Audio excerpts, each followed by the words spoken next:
Good evening, everyone. All rise to the Lebanese national anthem and AUB's alma mater.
Deans, mentors, distinguished guests, innovators, welcome to the Tech for Accessibility Hackathon happening at AUB, organized by AUB.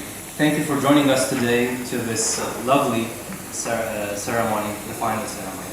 I know many of you went through a long process to be selected and to be present on stage with us here today. And I thought to share a story about myself before I joined the team at iPark. I was an entrepreneur myself from 2019 to 2021.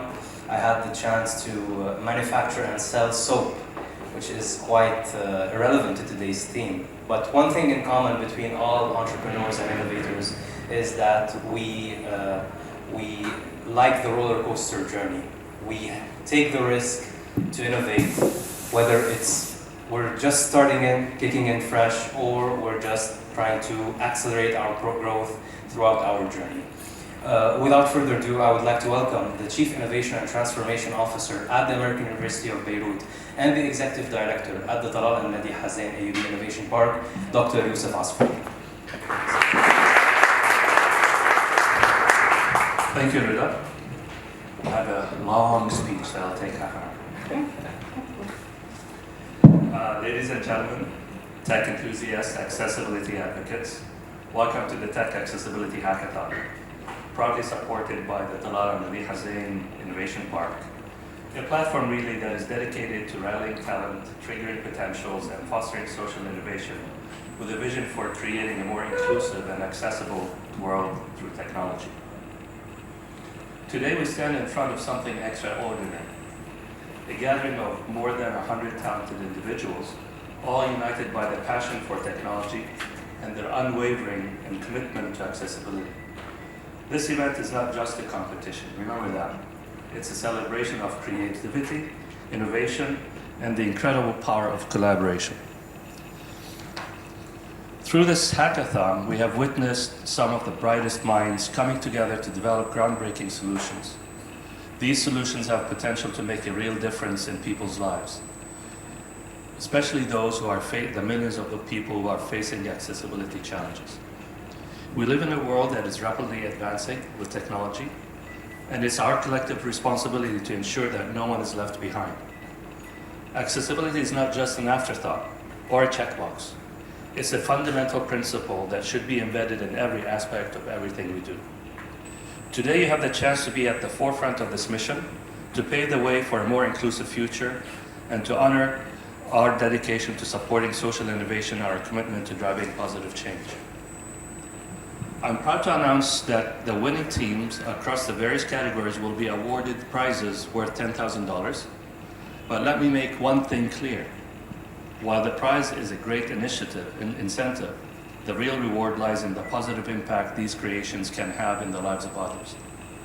These efforts are not just about advancing technology, they are about creating a more accessible and equitable world. In the next couple of hours, you will see 12 finalists, 12, right? 13, one addition today, showcasing their cutting-edge solutions of assistive technology, universal design, augmented reality for accessibility, and accessibility testing and remedy tools. These teams have poured their hearts and souls into these projects, and we can't wait to witness what they have to show us. But remember, again, this hackathon is not just about competition. It's about collaboration, about learning, and about sharing with each other. We encourage all of you to network, share ideas, build connections, and as like Rami likes to say, eat the food. And build connections that last a lifetime. The bonds formed during this event can lead to future partnerships that have the potential to change the world. Thank you all for being here today. Your presence and dedication inspire all of us. So without further ado, let this ceremony begin. Show us your brilliance, your determination, and your unwavering commitment to accessibility and social innovation. Together, let's make this world a more inclusive and accessible place. Good luck, and may the best team win.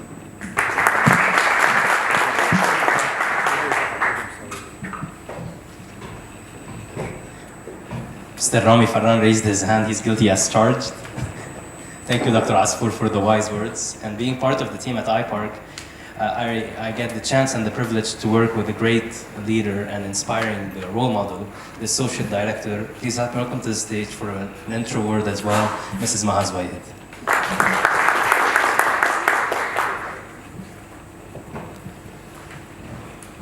I'll try to be quicker.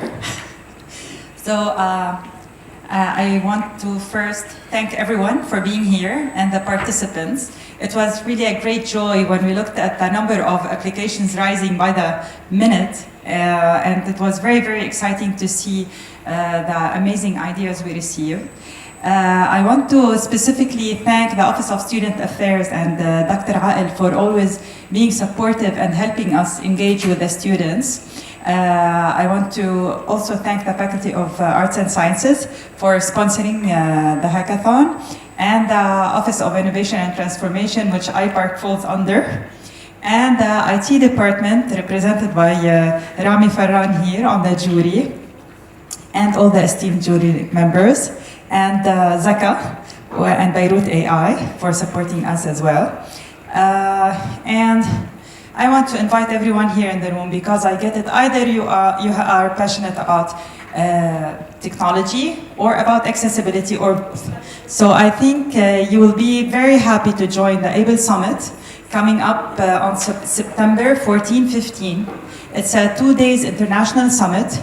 We have like 18 international speakers coming in, and they will give free capacity building workshops in governance, e-accessibility, independent living, and student success, all tech related. And there's also a creativity track where you get to see creative work by people with disabilities. So I invite you all, and I hope you find today's experience enriching and fulfilling. And finally, I want to thank our sign language interpreter here with us, and my dear, dear team who made this event happen. And Arthur, thank you for coaching the startups all afternoon yesterday.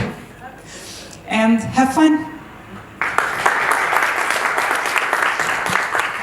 Thank you, Ma. I think we have 19 speakers. I just spoke to one before the event. So we might have 19 international speakers on the ABLE Summit. Of course, thank you for Naila, who's here supporting us. We're really excited, and we're really honored to have Dean Ael with us here today, who Please, if you would welcome to the stage, to give an intro word as well on behalf of the Office of Student Affairs. Thank you. I stutter sometimes, so sorry about that. Thank you, Dean. So hello everyone. What a wonderful event to be a part of, and thank you for having me as well. It's always an honor for me as well to be part of these exciting events, ideas, innovations, student-led events, and accessibility, of course. So I think for all of us, it's very, very important, and I think for everybody here, it's very important that everyone has access to equal opportunities for education, but not only education, for employment, and for life. And I think this is what we are all doing here today, and what you are all doing here today. And for that, I think you should all be proud. We hear many times the numbers by the World Health Organization, 1.3 billion today, 16% of the world population, 1 in 6. A couple of years ago, when we heard what was being said, it was 1 in 5. So just in 2 years, we're seeing larger numbers, we're seeing larger, faster growth, and that definitely means faster needs and faster awareness that we need to work on. So I think we all know about concerns of stigma, of discrimination, and most importantly, lack of awareness. And I think if there's one thing that this event does, beyond the great work that I'm sure we're going to see today, is really put this discussion and this awareness at the forefront of academic institution, of student-led initiatives, and of discussions for the next generation. And I think this is really amazing to see. We also know that disabilities can be visible or invisible. They can be temporary or permanent, but also that they can be situational. And we know that assistive technologies can really change a person's life, and for that I think we are really looking forward to seeing what will come out of this exciting event, and that really that it has the opportunity to make anything possible. So we're really looking forward to seeing the opportunities that they're going to provide us with. While this event does focus on digital accessibility to a certain level, with tracks looking at assistive technologies, augmented reality for accessibility, accessibility testing and remedy tools, it also looks at universal design for the built environment. And how many of you are designers or architects in this room? So I'm one. And I think what I'm going to discuss now is really to tell you why all disciplines have to be involved in this event. Because this discussion is about inclusion, it's about everyday life, it's about creating a positive and a supporting experience for all. As a designer, I think the first time I was introduced to concepts of accessibility was about spatial accessibility, and that means access, physical access to spaces. But then when you know what you realize, as the more you go deep into that topic, is that accessibility is quite complex, quite deep in understandings of what that means and what needs to be done. And so while it came from a design architectural perspective and the concept of access to physical space, understanding what this really means made a big difference to what I believed was an accessible space. We have a lot of universities working on that, and at AB we are committed to that.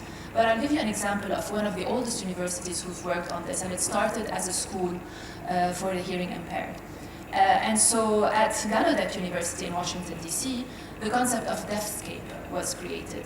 And this was developed to create buildings on campus that were accessible for the deaf and the hard of hearing people. So this created better spaces for them, but also better spaces for everybody else. And while the concept was designed for buildings initially, it was expanded out to the campus itself, to the landscape, and to larger spaces. And we are seeing it influencing cities today. And this is why it's very important to understand, because it's not just about physical access. It's really about concepts of spatial experience and of everyday use. So things like space and proximity, designing campuses and designing spaces that allow people who really need signing space. So the ability to see others, not just in terms of signing spaces, but also in terms of facial expression. Sensory reach, the understanding that senses play a key role in how people experience and interact and communicate with each other to really create and maintain a sense of well-being. So notions of vibrations, shadow movement, subtle shift in expressions were very important in how you read other people, communicated with other people, and how you read space. And that impacted distances.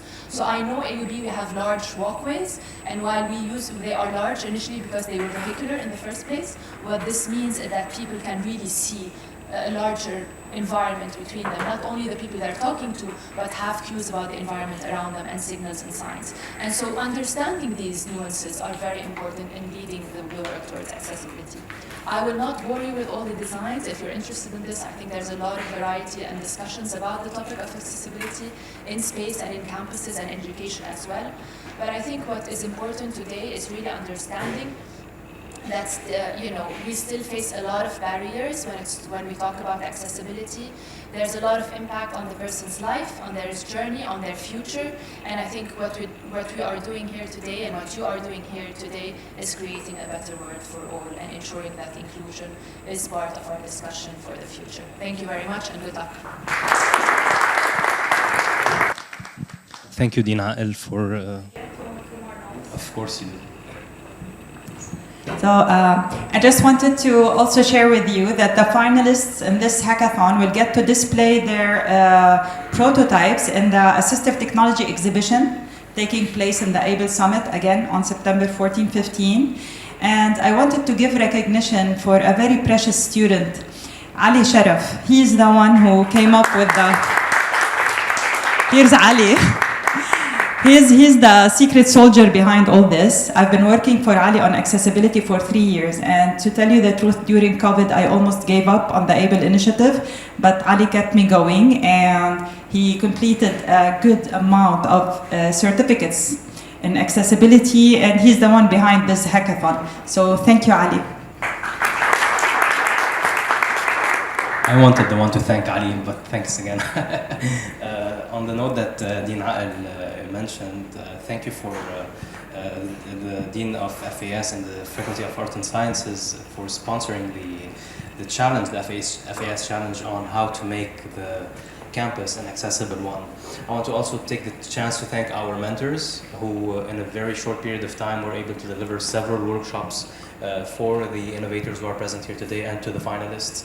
Thank you to our jury members for being with us. We have here on the jury panel the CEO at Zaka AI, Christophe Zurbi, Professor Antoine Roche, Professor of Chemistry at the Faculty of Arts and Sciences, representing Dean Dahdah, Mr. Rami Farran, Director of the IT Academic Services at this Office of Innovation and Transformation, and our Chief Innovation and Transformation Officer, Dr. Youssef Asfour. I don't think I missed thanking anyone, but thanks all for being here. Let's start. Shall we start the innovations? Okay, amazing. So with our first startup who's going to start pitching, we have Ability. Please help me welcome to the stage Ahmad Barazi. Just one final note, you'll have 3 minutes to pitch and 2 minutes of Q&A. I will rudely interrupt once the 3 minutes are over because we want to be mindful of everyone's time. Thank you very much. Thank you, Rida. AUB has the most beautiful campus in Lebanon. As large as 250,000 square meters, this beauty can turn into a burden for some people, and I'll explain why. Rami is a disabled student who has a biology class in the lower campus, followed by a math class in the upper campus. Obviously, he can't use the stairs, and he has to cross 1.5 kilometers just in 10 minutes, which is nearly impossible. This isn't the case of just Rami, but also Dr. Farah, who is pregnant, Mariam, who broke a leg in a bike accident, and Samir, who is visually impaired. This accessibility challenge also is not at AUB only, but at all universities with large campuses around the world. In Harvard, they created this electric shuttle with a special platform to onboard disabled students. Other universities stick to traditional solutions that have a lot of limitations and obviously with dependency. At Parad's Innovations, we have innovated Ability. Ability is an electric car designed specially to transport disabled students seamlessly on private roads. Ability can accommodate 2 wheelchairs, in addition to 6 other people with different disabilities. The innovation is in the mechanism of onboarding and offboarding the wheelchairs. The middle part of the car acts as a rotatable ramp with a slope of 1 to 12, abiding and complying to the ADA code. This mechanism does not exist in any other car in the market, and fortunately it can be patented. The Ability has 4 electric brushless motors. It means they don't need any gear, with 10 kilowatt power each, a smart controller, a lithium battery that charges on clean energy. It also has a maximum speed of 12 kilometers per hour to ensure safety. We're planning to start fabrication in 2024, and we need 6 months to finish our first prototype. By 2025, we will be ready to receive pre-orders. We're targeting universities in Lebanon and in the MENA region. We're going to establish a manufacturing company in Lebanon that's able to export. Let's meet the team behind Ability. Mariam is a sales manager, Farah is a manufacturing engineer, and myself, Ahmad, I'm the product developer. The estimated cost for the prototype is around $40,000 that covers the parts and the fabrication. Finally, Ram's disability is not because he uses a wheelchair, but because the environment, the broader environment, isn't accessible. Thank you.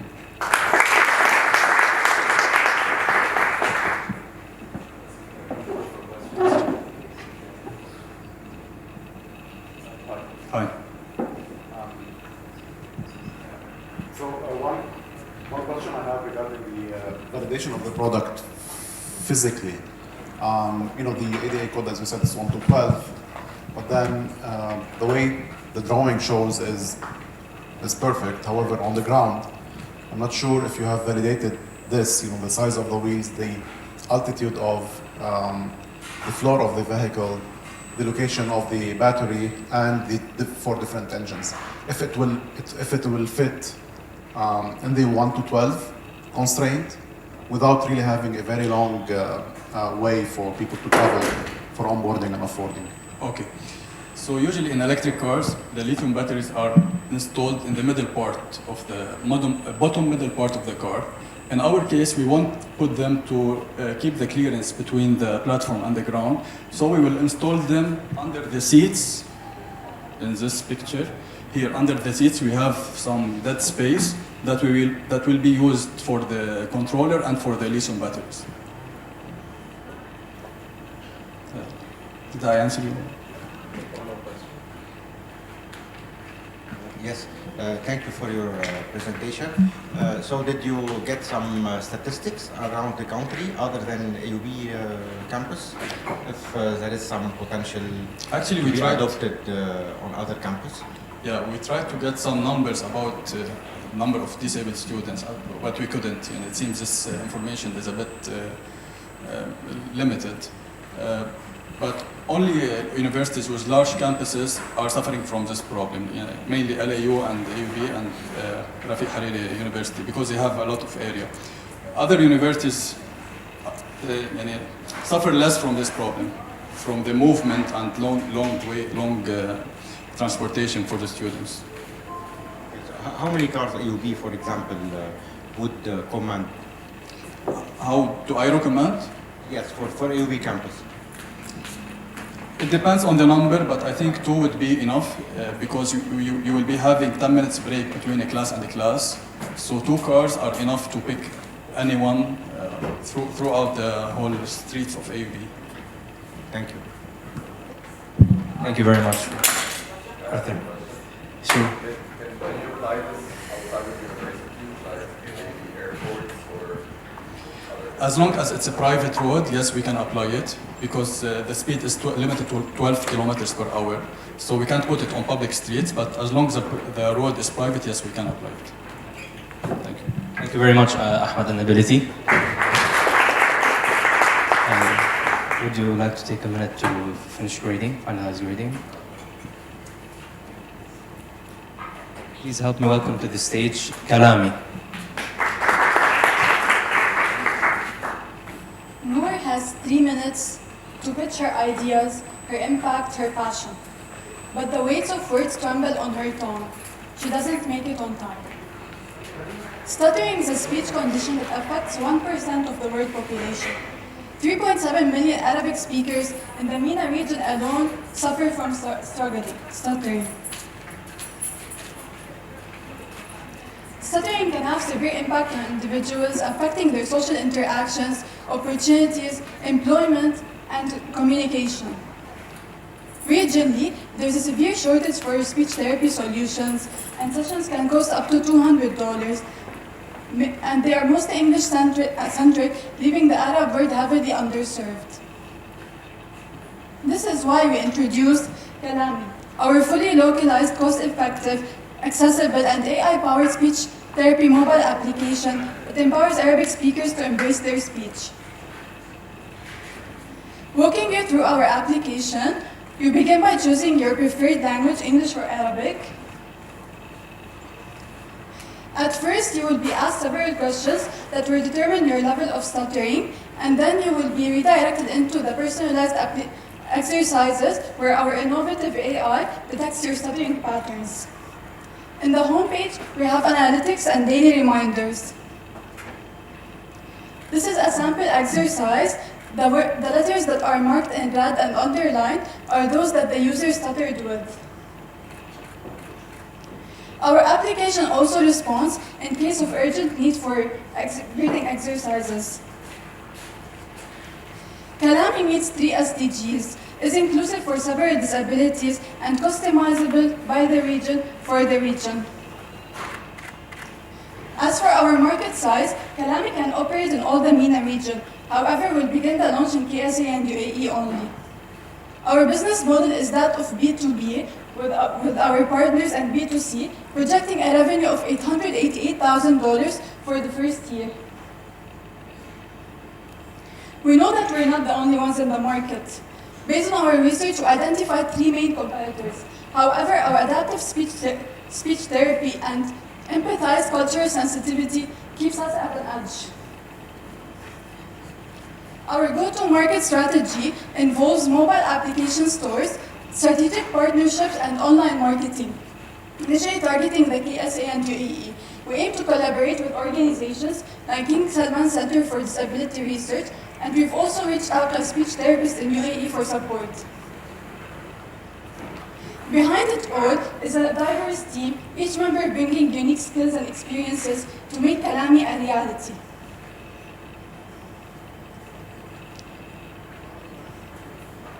This is our future plan. Kalami is with you in every word. Kalami معك في كل كلمة.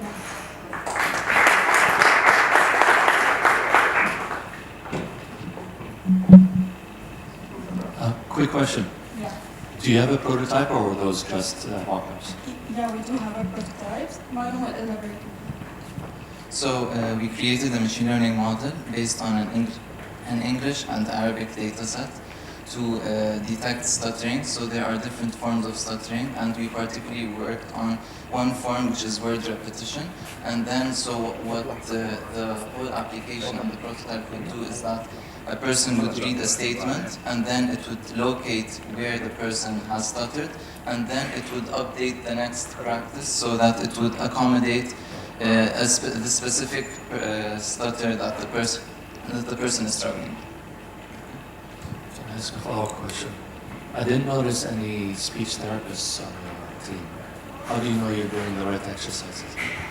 So as we told you, we already contacted a speech therapist in UAE for further examination, and we're also going to contact organizations, which will them institutions, like the King Salman Center for Disability Research, Saudi Disability Association, and universities, who can give us proper feedback and tell us what exactly we should do and to cater for the needs of the users. Can I ask 2 quick questions? First one, are you thinking to integrate with things like wearables to make sure that, for example, the exercises are being done the correct way? And second, how did you calculate the freemium to premium? I see that you set it at 2%. The premium? The freemium to premium transition. Yeah, 10%. 10%? Yeah, the average is 3%. Do you want to explain to you? No, yeah, this is clear, but I mean, I'm only interested in the final transition. Okay, so our serviceable obtainable market is 74,000. It's equal to the individuals who will download the app and use it. But not all of them will use the premium. We assume only 10% will use the premium, so 7,400, and it will only cost $10 per month.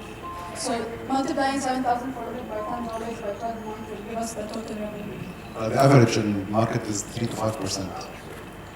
for paying customers? Just keep this in mind. You're right. I just want to add, we're assuming that it's only $10 per month, and usually a speech therapy session costs around more than $200. So comparing it, I think it'd be good. And as we know that stuttering is something that people want to face and tackle in their daily life and want to solve it. It's a need rather than a want. Thank you. For our third startup, I want to invite to the stage RoboCare. RoboCare, please welcome to the stage. Yeah.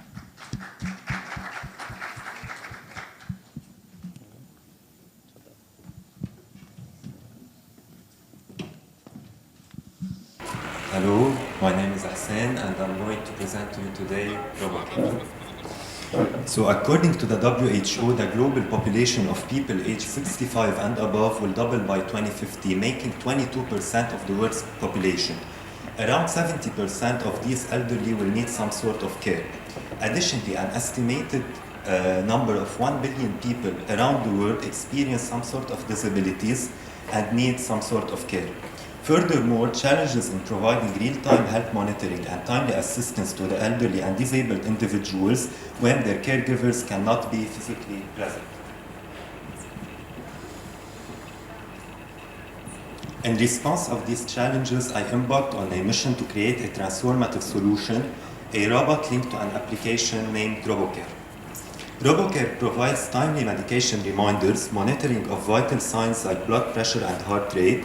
The robot assists with mobility, guiding the elderly and the disabled individuals safely around their living space, and offers companionship through voice-activated interaction, reducing feeling of loneliness. Additionally, users benefit from RoboCare's detection and emergency response capabilities throughout its AI built-in advanced algorithms.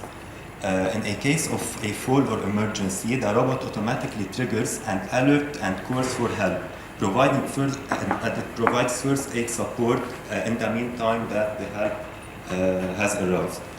The robot adds to the application all the live data and insights for the elderly or the disabled person. This is a small show of our prototype. So our target audience are the elderly people and the people with various disabilities like hearing, vision, and moving disabilities. Regarding the market size, in 2021, the disabled and elderly assistive technology market was around $8 billion, and it is projected to reach $32 billion by 2026. Our team is composed from 3 USG students, second year in computer science, Ni Hussein Al-Haj, Jalal Harb, and Hadi Shaito, and an AMB student, Muhammad Ramadan. We plan starting our prototyping phase by August 1, our development phase by August 30, our testing phase by October 30, and we plan launching our first model by the end of this year. So let's join the RoboCare revolution today and experience a new era of compassionate care and support. This is a prototype of the application that is linked to the robot. All the data that comes from the robot will be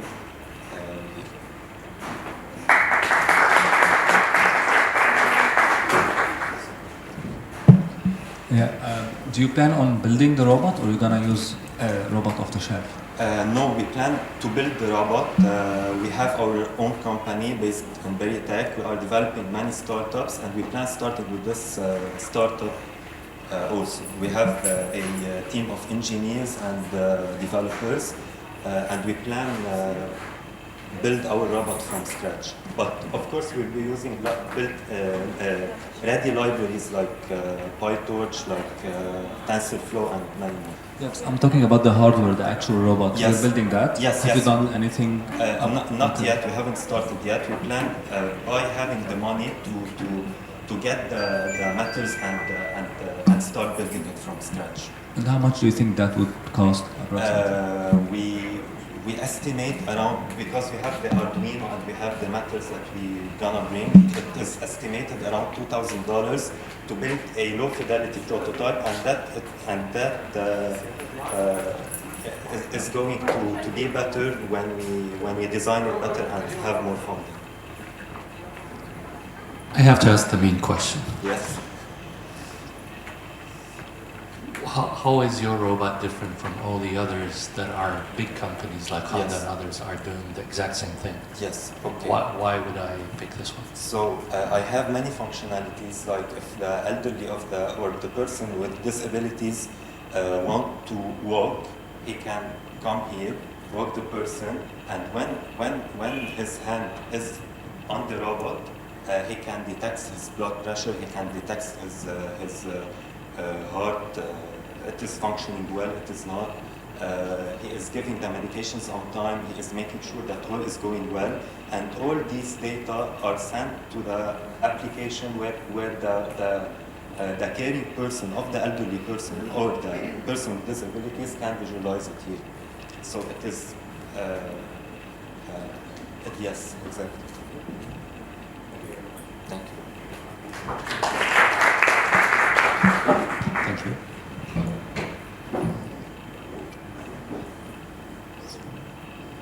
Seems like you're Sign Vision. Yes. Fourth start up to the stage, Sign Vision.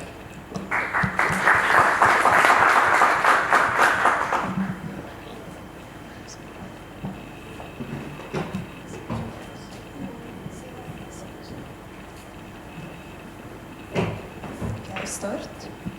Okay, so hello everyone. Today we are going to present to you our project called Sign Vision. So our main goal is to break down communication barrier between sign language user and others. So our team is composed by Fatih Bali, senior applied scientist, Maria Asin Wantuz and I, both AI intern at Siren. So imagine yourself living in a world where expressing yourself and emotion and your idea is a daily struggle. So this is the case for millions of deaf and mute people all around the world. So one way to overcome this problem is to use sign language. But the problem is when people around them do not understand sign language. So here comes our solution. We want to build an application that translates sign language into speech and also voices into video of sign language. We also want to detect facial expression to add emotion in the speech and make it more realistic.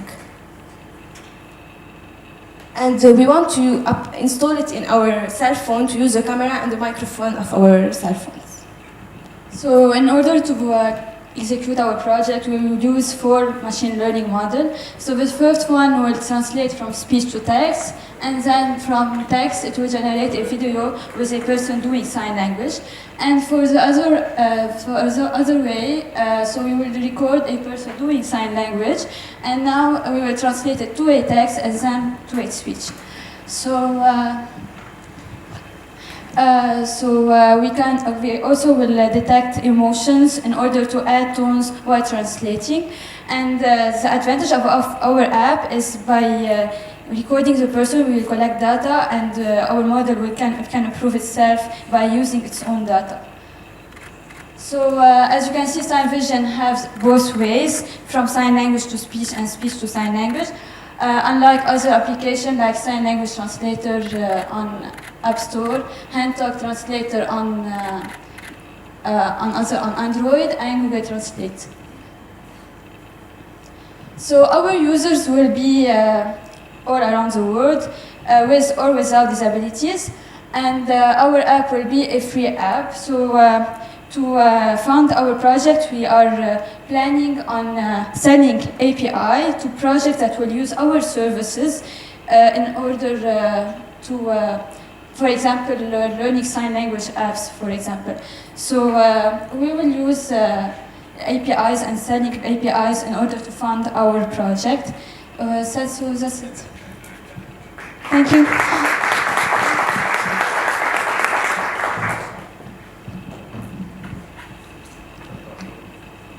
Questions? I can understand wanting to translate voice into sign language. I'm not sure from voice, I can understand translating sign language to voice. I'm not sure I understand the need to translate voice to sign language. Why don't you translate it to text? Because it's more easier for them to see a sign for text and so if okay, so we want to create video of sign language for people who cannot listen. So, and it's more easier for them to see someone signing than read every time. It could be. And the next question is, there are multiple sign languages. Have you figured out which ones you want to address first? Yes, so first one will be the ASL, American Sign Language, because it's, we have more data, but we can fine-tune other more specific language depending on the country you want to work. Yes, sorry, how accurate such language could be? So the accuracy.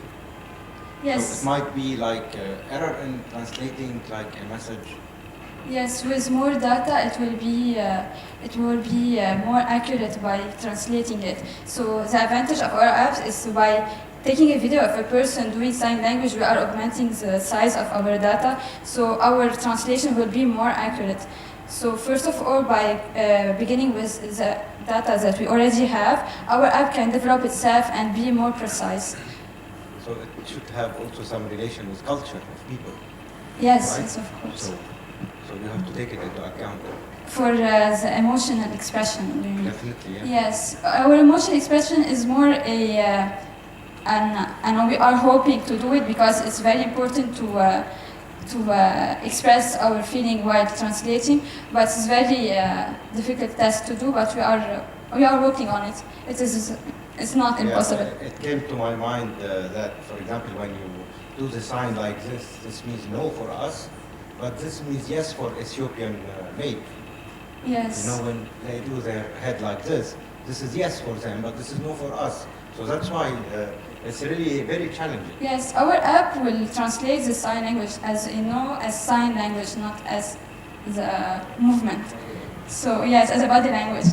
But yeah, the emotions, and yes, it will vary. It is a very difficult task, but with the evolution in machine learning, it will be possible to do it. Thank you very much.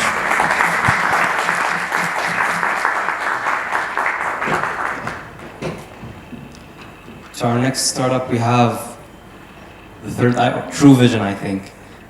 Rebranded as True Vision. Please help me welcome to the stage, True Vision. True Vision is, by the way, better than Third Eye. True Vision is better than Third Eye.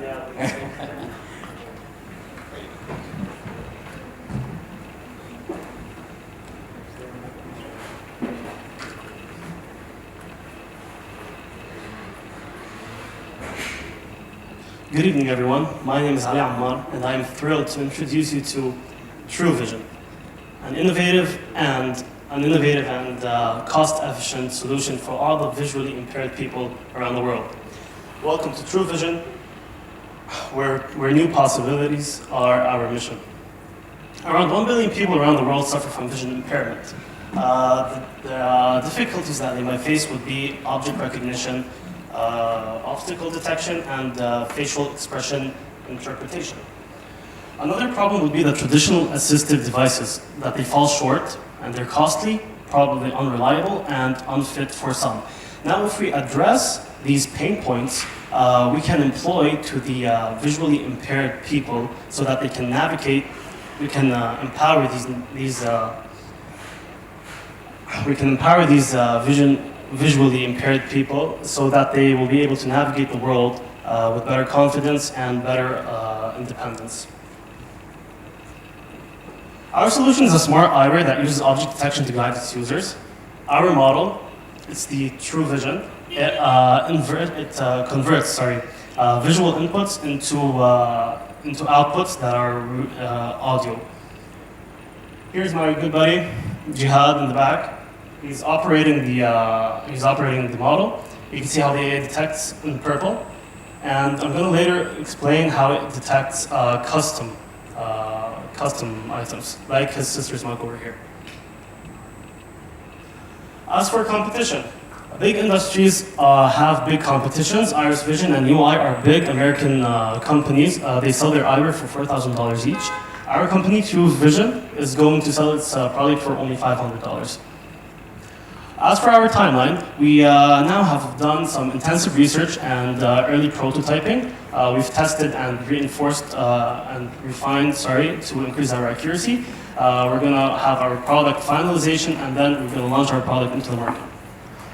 The demand for assistive glasses or assistive devices has been increasing throughout the years on a fixed rate of 8.6% every year. So that by the year 2030, we're going to have bought $10 billion worth of assistive devices. We've analyzed our target customers, and we approximated the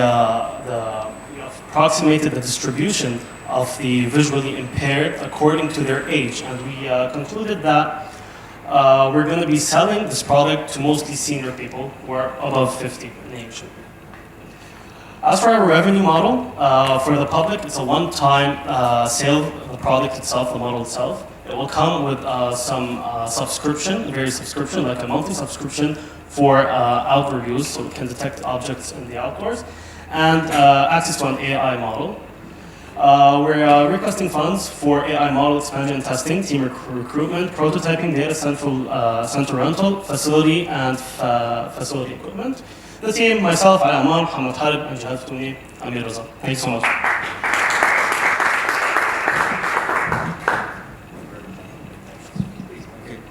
Thank you and congratulations for the prototype. So what makes your prototype or your product much less expensive than what you have on the market? Which indicator is making the cost so low compared to others? Yeah, so companies like Iris Vision over here, their price is really high for $1,000 because they use like high-tech virtual reality, these, yeah, like the Samsung ones. As for us, we're just using a pair of glasses. We're using microcontrollers and inexpensive hardware for it, like Arduino and the camera over here.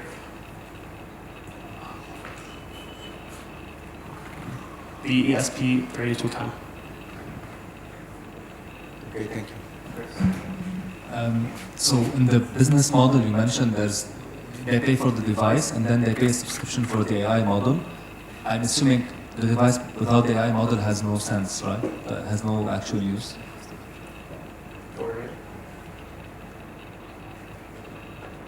Yeah. Yeah, so we train the AI model to recognize indoor objects.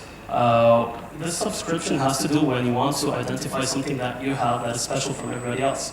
So as I explained, I showed you earlier a video of my friend here demonstrating the model.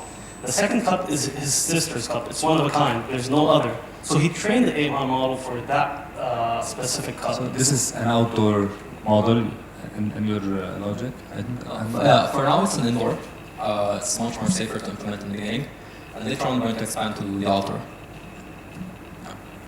So outdoor does not mean customized for your own. No, outdoor we mean like on the streets. Okay. Yeah. Thank you.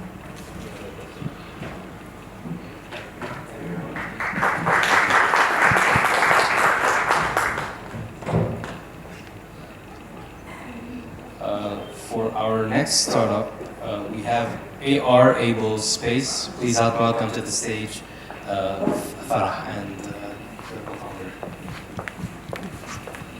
Okay. So Jad attempted suicide several times because he wasn't being able to access the job market. Now, that's not a special story because we have a 1.3 billion disabled people that they have challenges to hit the job market. And also, on the contrary, we have a 208 million people that they are undisabled, but they are not employed. Which makes, like, the companies, they have to pay the cost of $1 trillion of turnover. But we have a solution. AR-able space is the first inclusive co-working space that provides connection between the disabled individuals with the best job market. So in our AR co-working space, we have specific types of industries, such as cooking and fashion design, and we will also help specific types of disabilities. For example, if a fashion industry is recruiting people, it will look for people that have a high level of creativity. After we did our researches, we found out that dyslexic people fit the most since They have a magnificent amount of creativity, but they have difficulties in applying the steps needed to achieve their tasks. So our AR model will be able to help them by doing pop-up instructions so they facilitate their work. Now how it works, we made it simple. First, we're going to look for work-driven disabled people that they want to learn a skill. And we're going to connect them with the perfect industries that can fit this skill. And we're going to provide a personalized AR for the market. Our market is massive. Starting with worldwide, we have a 1.3 billion. Diaspora alone, we have 130 million. And in the GCC, we have a 6.5 million, all looking for a change maker. We do have competitors, but our advantage comes along. The AR able can hire professionals, are able to use the AR tech in companies, providing skills, and it is inclusive co-working space. We aim after 1 year to look for new partnerships and to leverage our accommodation using this AR model. Our audiences were looking for people that at least they graduated from high school, age between 18 to 65, and they have low or non-income, and they can be male or female. We can make this happen by contacting two businesses and the health sector and the recruitment companies. And as a start, we're going to target into the GCC. And we have different modules for the membership, starting from the $50 per month up to $200 per month for the disabled people to pay. Our team, myself, Farah Farshouf, and my friend Nada Baito.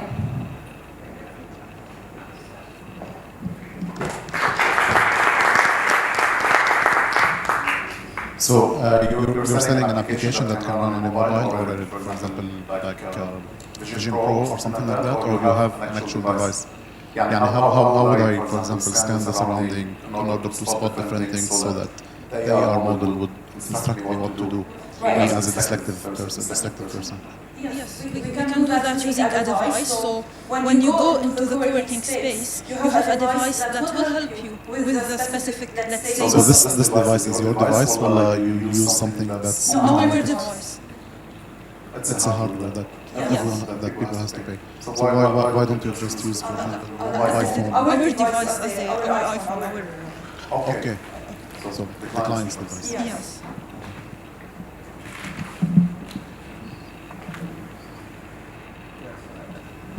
I just have a question. So it's a co-working space, but also it's a software that runs on the device, and it's a combination of both. This is your solution. Yes, because inclusive people do need to communicate with each other, and working alone wouldn't be much benefit because we're going to teach them skills, given that they are not graduated. So we're teaching them skills that can be learned, and they can get paid. So they join this temporarily until they find a job, and then they don't have to go to the co-working space, or they always have to go? Yeah, they always have to come to the co-working space. It's a physical space. Okay. All right, thanks.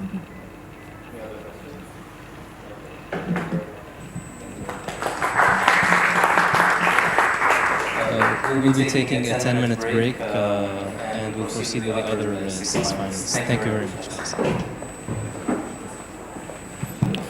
So to our next startup, we're gonna welcome to the stage No Talk Limit. Please help me welcome to the stage No Talk Limit. Everyone here has probably had a moment where they weren't able to express themselves properly or couldn't speak exactly what they wanted in their minds. Now, there's over 18.5 million people with speech disabilities who can't speak what they want, and this limits their career prospects and also decreases their self-confidence.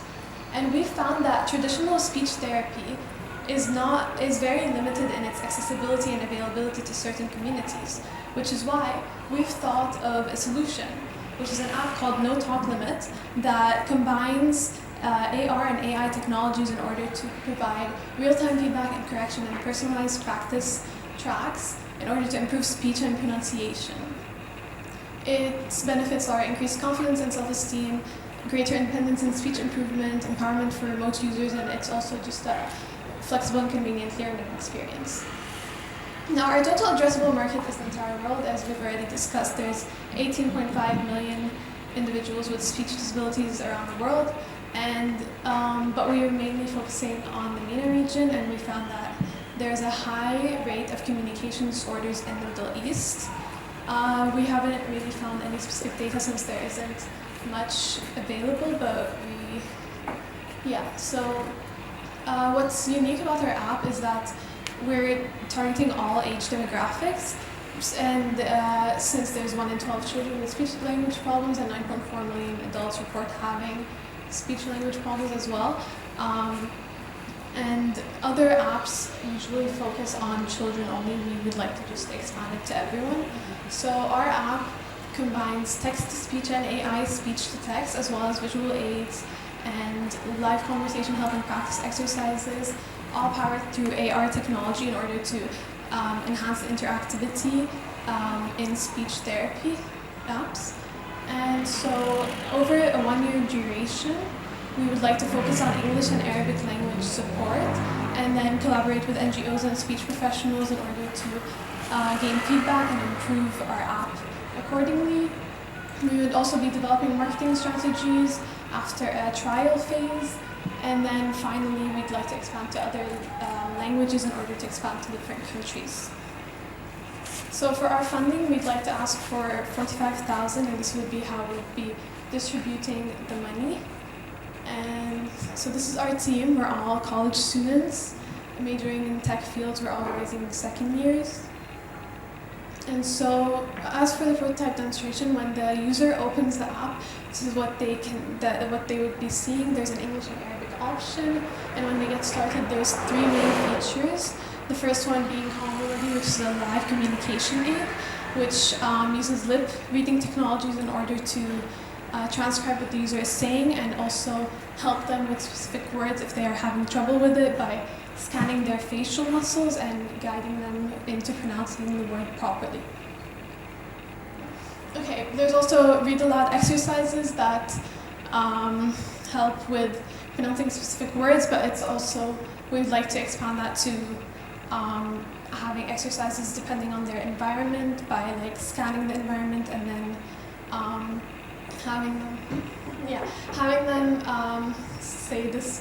having them like say sentences depending on what they see in their environment. And finally, they'd have professional assistance and they could contact local speech therapy professionals. Thank you.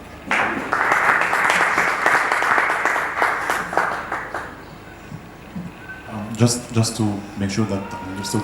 So the application actually provides me as a person with problems, speaking, with AR-assisted training guidelines for me to be able to pronounce and to be able to speak comfortably. Not assisting me, for example, talking to Rida real time. No, it would be the person with the disability using the app. Okay, good.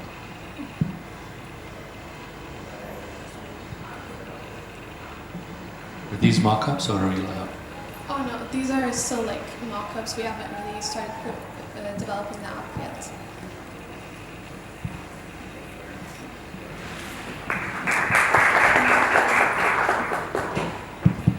Moving to our next startup, we have Talking Eyes. It's a creative name, by the way.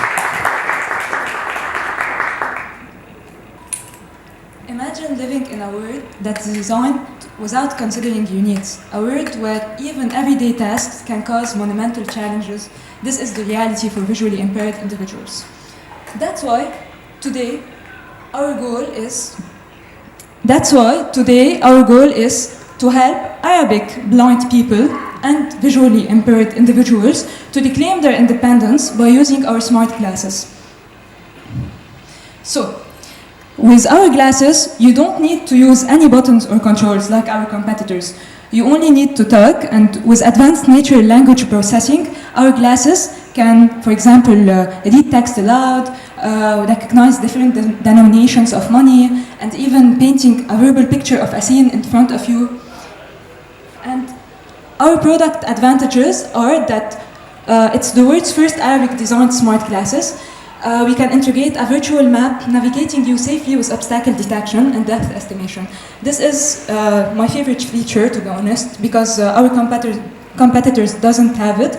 And it's about linking the map of your house, for example, with the smart glasses. So if I am in my bedroom and I want to go to the kitchen, but I don't know the directions, I already used a 3D scanned mapping app that will connect the map of the house with these glasses, so it will be able to give me directions, left, right, calculating depth estimation with a threshold.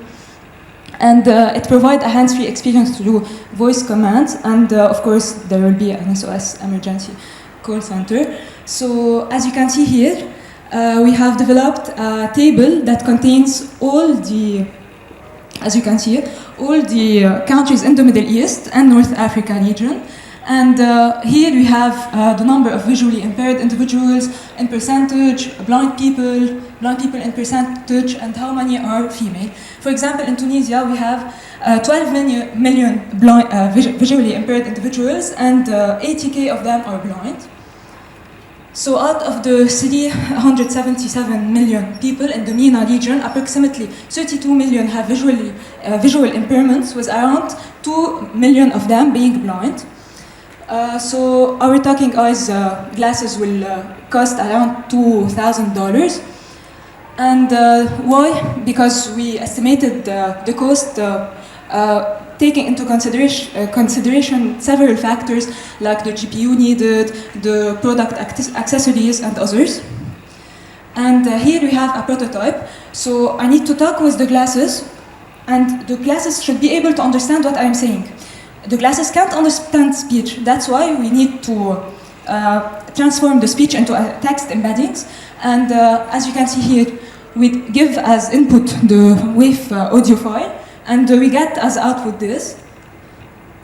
بس لازم يكون في صوت.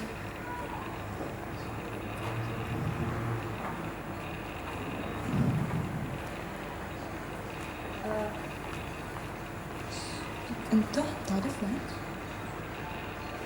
Sorry, بس لأنه there's two prototypes about.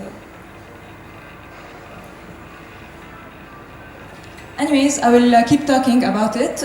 Speech to text and also voice to speech. So we give as input a voice to the model, and it will predict a generated speech about what it is seeing in the video. So if we can just play the. Okay. Anyways, it's. فينا نرجع. Anyways, here it's a video. ما بعرف إذا فينا نعمل له play بس. وهون it's a voice generated in Arabic. And here also it's another video with the voice generated. Okay, fine.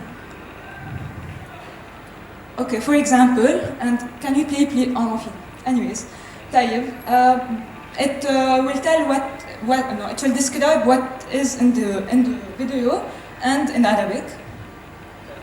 Okay, that's it.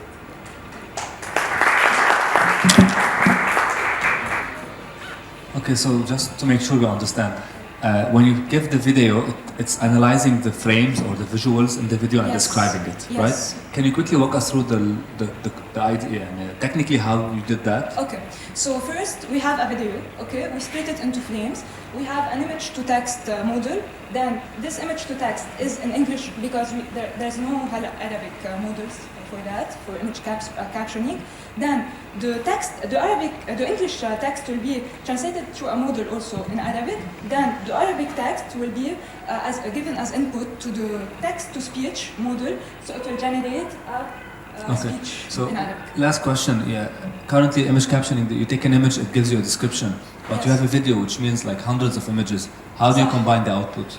It depends on the frames. وزيادة عن هيك, maybe there's a video عم يتغير شيء فيه, so we need to take that into consideration. So we aim further to see the difference between an image and another image. For example, it's an idea.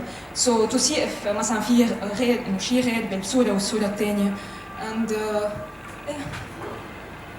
بس بعد we will find a video captioning, or we can So, other than Arabic support, Yes. what other features do you have that takes you, Okay. outside the competition? The navigation map.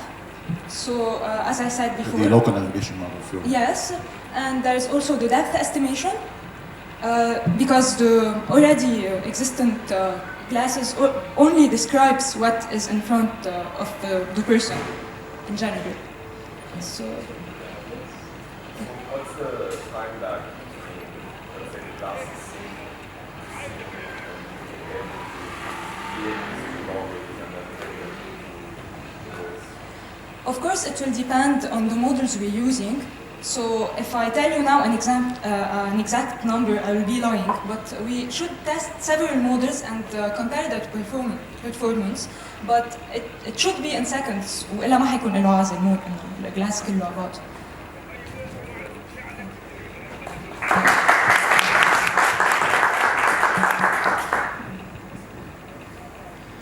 Our next startup is Accuscan. Please help me welcome the innovators to the stage.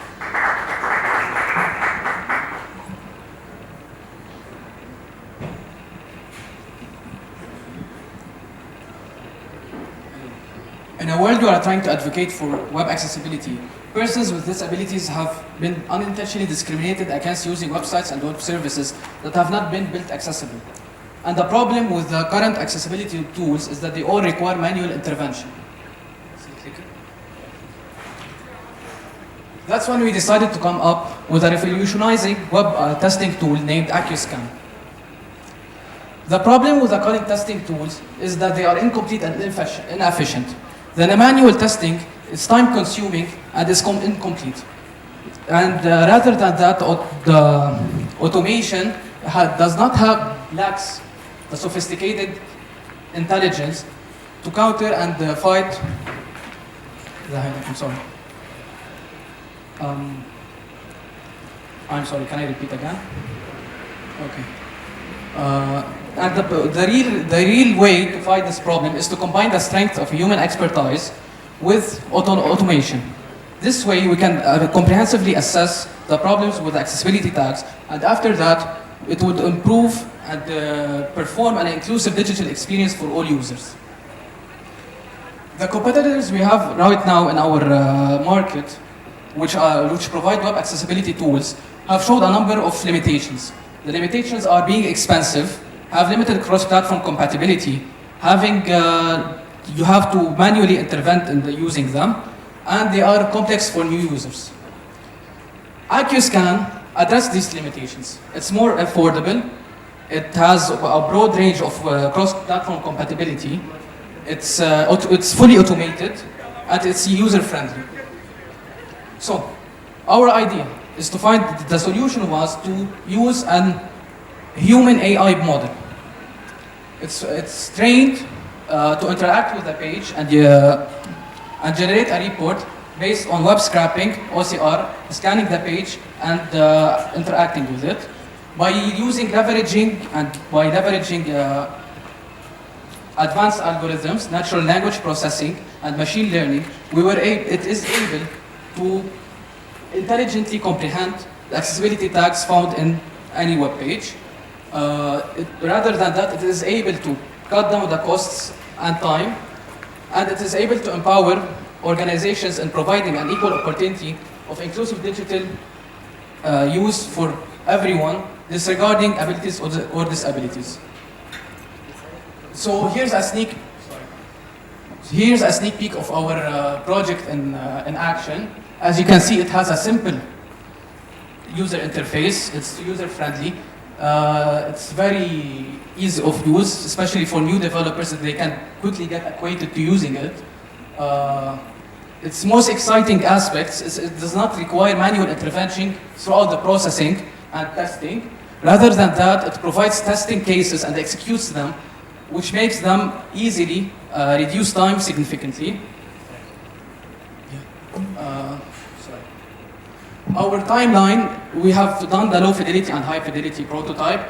If we win this competition, we are looking forward to develop a minimum viable prototype. And after that, inshallah, we can proceed to product development. This is our plan.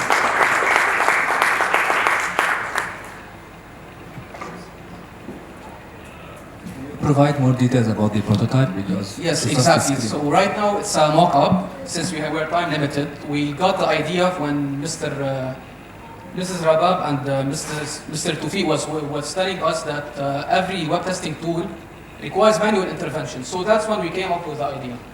We decided to use an existing AI tool like Xco or Tenon.io. Why? Because they still haven't utilized this idea in this manner. So this is what makes our idea stand out. Can you explain, like, briefly how would your plugin or extension work? Okay. So extension is like here. You can enter any site. You can open the extension. First of all, we considered using an easy interface. It's AI generated. It throws on text cases and several plugins and tests HIDA without needing manual intervention, reducing time and costs. It tests lots of sites are not being able to be accessed by disabled people. So we have tools online that you can download or use, and it tests every web page if it is accessible for everyone or not. So this tool, most of the tools now on the market, if not all, they all need manual intervention, which is time and costly. So that's why we decided to make an AI tool, human powered. It interacts with the page and it quickly gives you a report about it. Welcome.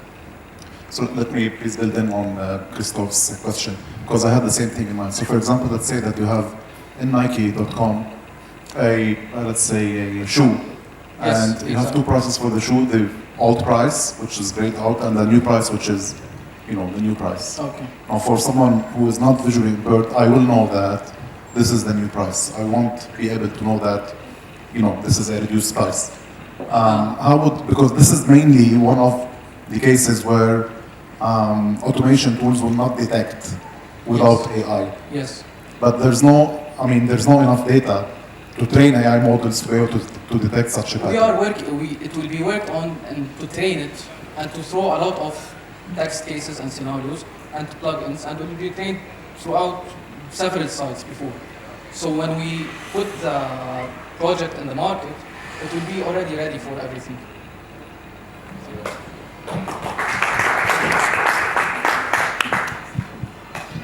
Now for Navigate Able, please help me welcome the team who worked on the FES challenge. Correct.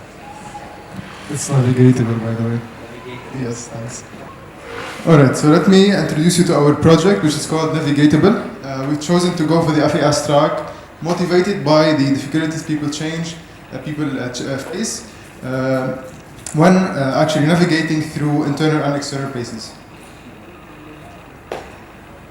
A projection of the WHO says that 30 million people with impairments in the MENA region face difficulties in navigation.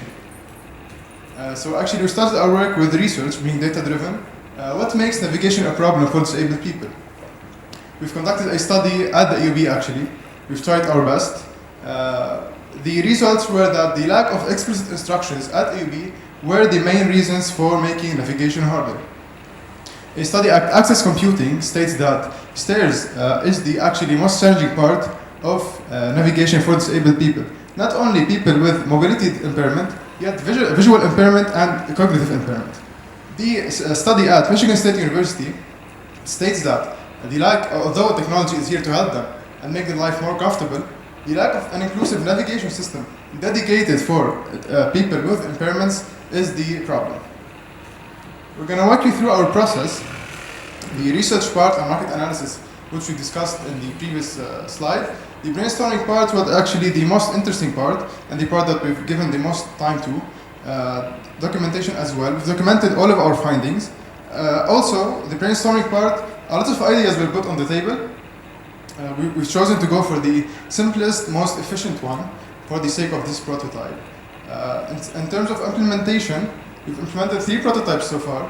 One of them using Google API, the other using Mapbox API, a third-party API, and the third one, Mapbox API with a React framework. Next, we're going to talk about features and functionalities added, and we're going to talk about testing the MVP and upgrading the system accordingly. So starting with the prototype, actually it's kind of similar to Google Maps. However, we're adding a certain component which is cycling by default. So for example, if the user entered a certain destination, it's gonna give him a route which is without any stairs or using ramps instead. Okay, so the MVPs we're planning to add zoom controllers, contrast and font size controller, feedback system, speech to text, which is very important for visually impaired people and older people in general, and video assist. Okay, what makes our idea valuable? It is a unique digital AI-driven approach to increase the accessibility at your fingertip, and it targets almost all types of disabilities and impairments. We are continuously enhancing through feedback to make it more scalable and manageable. This is our team, Ali, myself, Lien, Ola, and Wissam, and thank you. We'd like to show a short demo. It's live.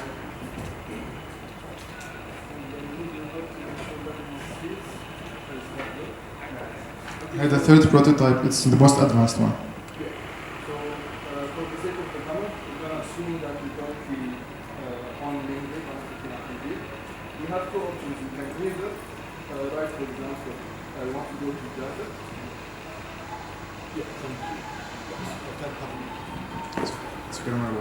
I'll talk. Yes. Alright. So you want to go from the main gate to the Jaffet library. Alright. You can visualize that you go next to the cache and then to Jaffet, because in College Hall there's the stairs, and you have the second option, which is using speech to text. So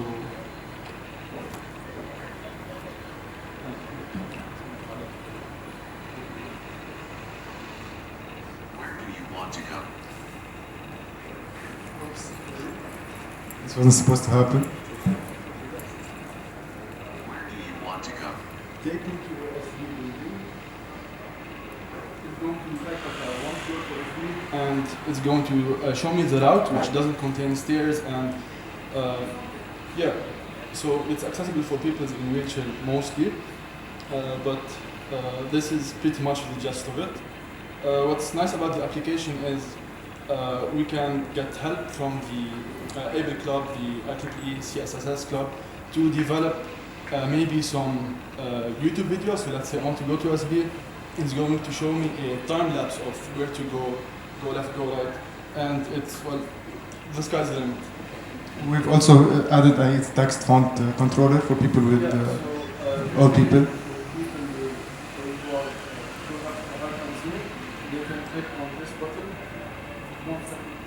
They can click on this button to increase the font of the text and of the icon, and they can reduce it back.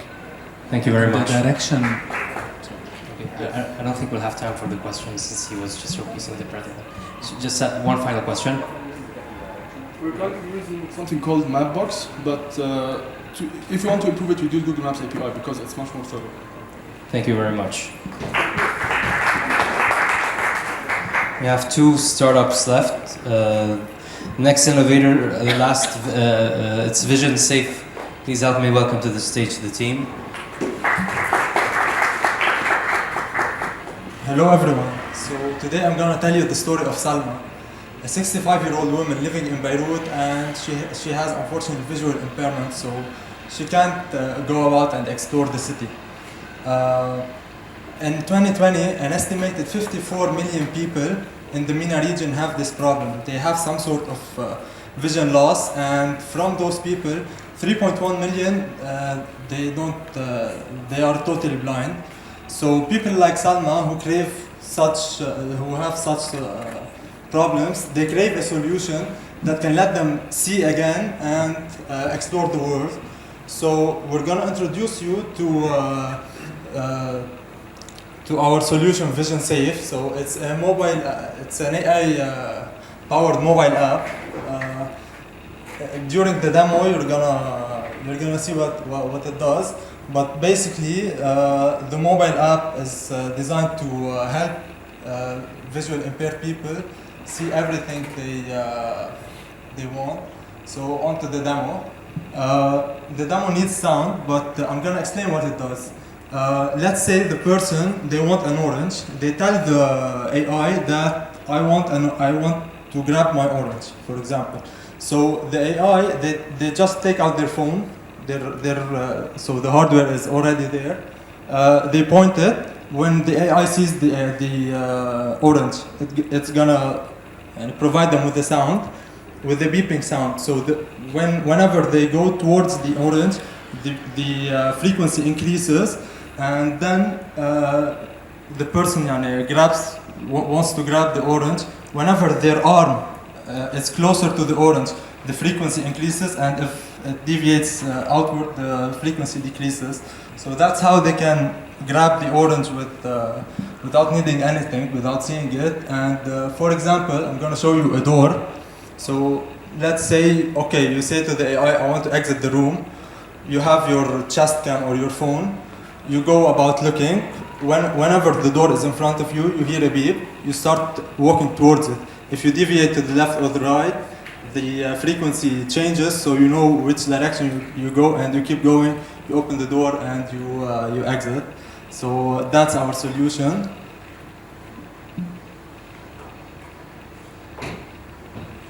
So the global market. So the global assistive technologies for visually impaired market size was evaluated like around $3.2 billion in 2021, and is isolated to hit $13.2 billion by the end of 2030. Alongside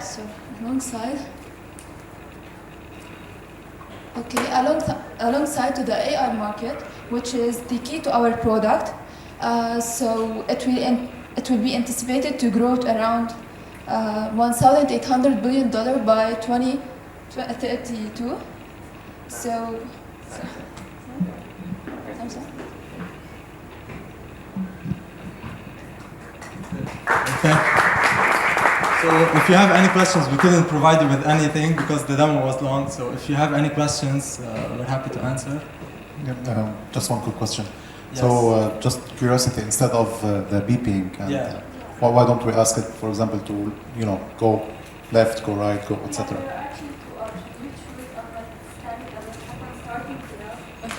Upon starting the app, you have two options. You either choose to use sound or frequency navigation. But you get used to the frequency very fast, so it's actually easier for the people that don't see to follow the frequency rather than hear left and then think about it and then go left. We found that out. Okay, Any other questions? Yes. For the CAGR, so you projected for 10 years?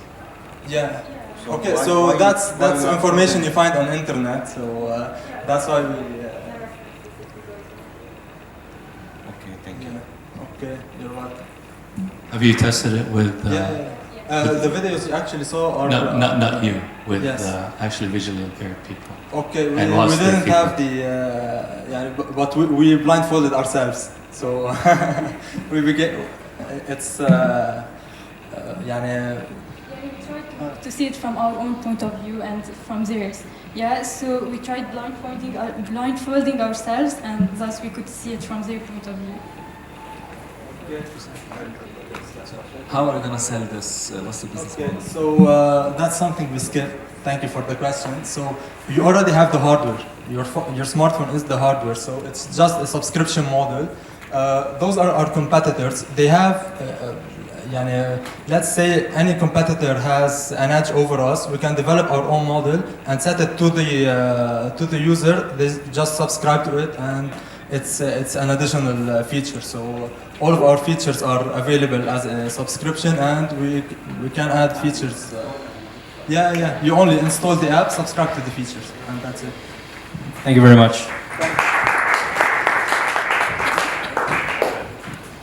And for our last innovators, we have AccessMate. Please help me welcome to AccessMate to the stage.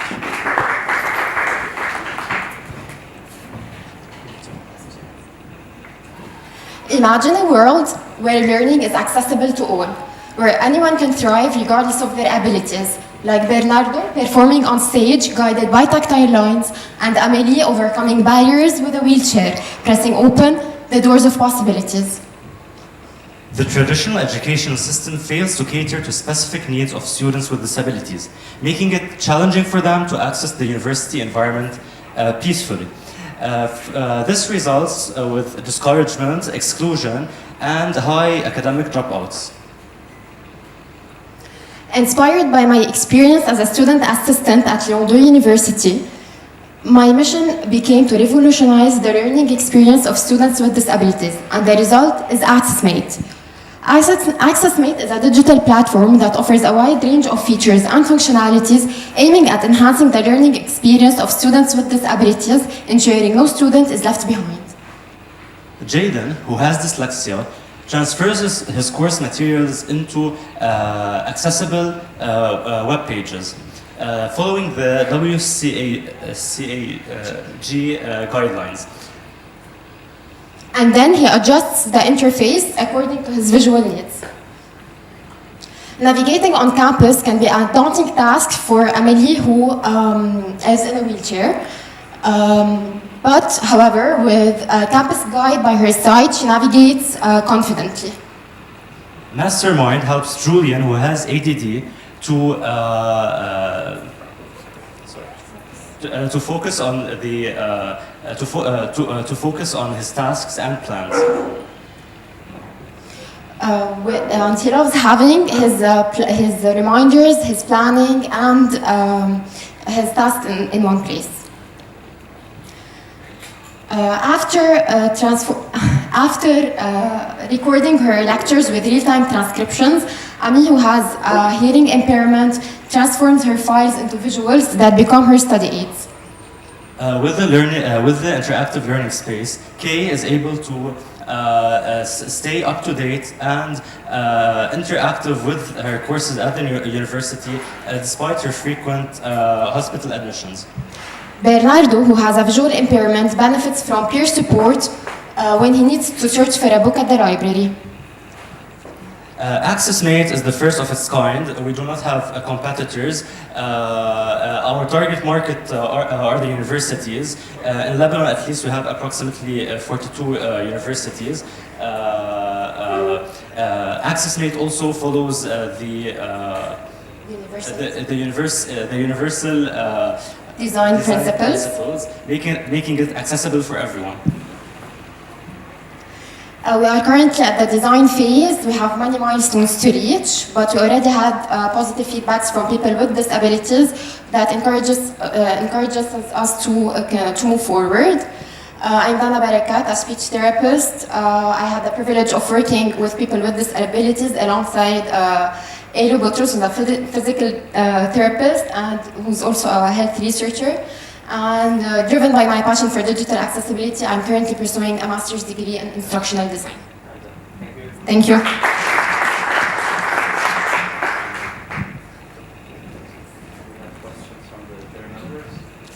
Yes. Actually, I have many questions. First one, I feel that this is, very crowded. Is it an application? Is it an extension? Is it something that, sits on your machine? Or is it something that lives in the university ecosystem? How would it actually live in the, for example, we use Moodle, others use Blackboard, others use Canvas, so how would this, work with all these? And that's it.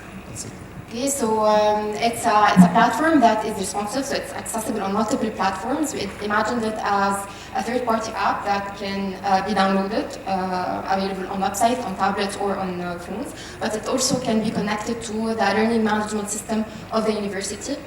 So that would be an addition. Following up on that, it seems like it's very broad. So where do you plan to start? Actually, we stated that we have a plan. We're going to start with an MVP based on the need of the students. Let me ask my question differently. I know I want to start with the MVP, but there are many features. Yes. It addresses many things. Yes. Which feature would you start with? The easiest one would be sending requests to the accessibility department,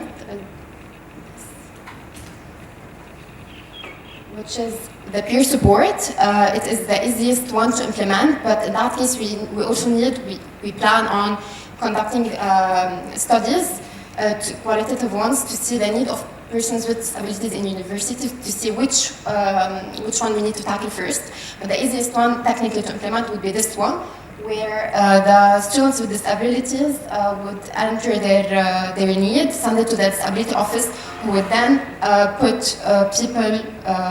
students, peers, who would help the people with disabilities at university on certain tasks.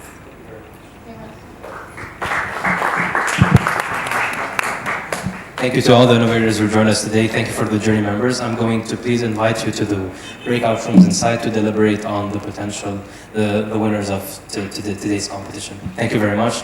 Meanwhile, please feel free to network. I'm going to invite you to network during this break. Thank you. So the results are in. I would like to invite the jury members to the stage and Dean Ael as well. Please join us. You guys want to join me? So they can blame us all, not just me. The good news is I think all of the ideas were amazing. All the projects were amazing.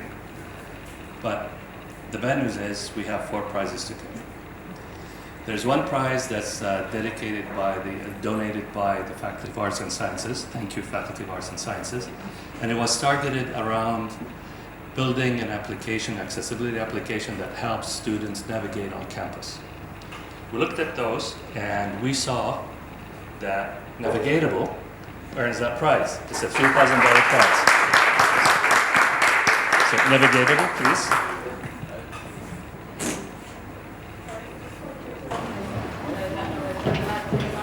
احمد قالوا لي يقربوا لقدام ليروح الجامعه هيك. احمد بده يقربوا لقدام على اول الستيج لما يضوي وجههم من البروجيكتور.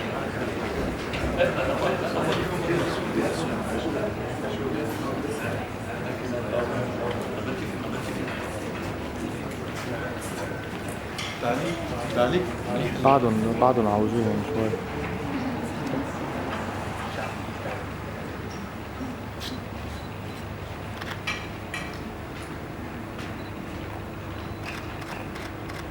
اوكي بس اوكي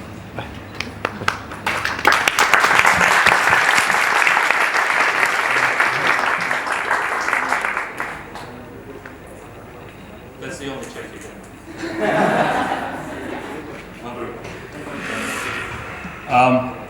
Then we have another $7,000 distributed equally among 3 winners, in no particular order. Vision Safe is one of them.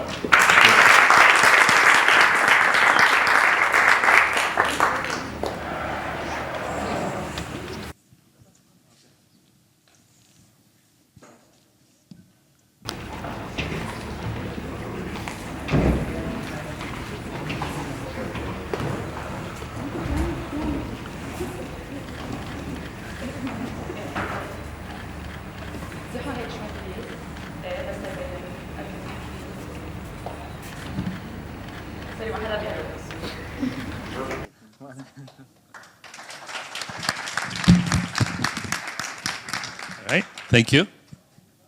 And the other, I'm not going to say second because they were all equally well. The other one was True Vision.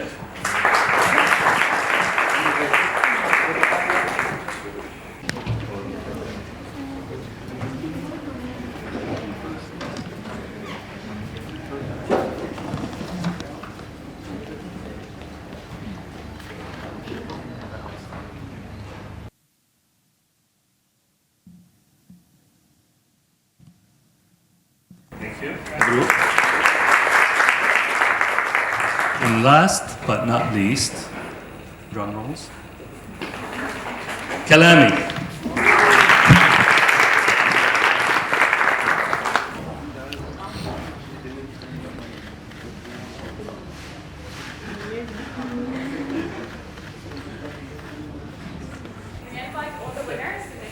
Before we do that, thank you. Don't go away. Before we go, we want to say special thank you to the jury. So we have small tokens of appreciation for the jury. I have no idea what they are.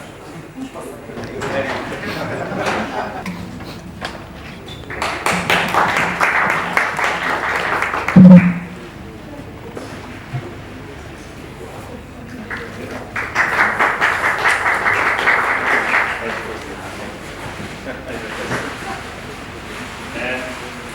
just one final reminder. We're excited that there's so much excitement about this, and like we said, the competition was amazing, the ideas were amazing. Remember, it's not about the competition, it's about making a difference in everybody's lives. So thank you everyone for contributing to making everybody's life easier and better. And I hope that each one of you continues with this journey on their ideas and develop them into real products, real services that have real impact. Before we all go, Larissa wants us to take a picture, right? So.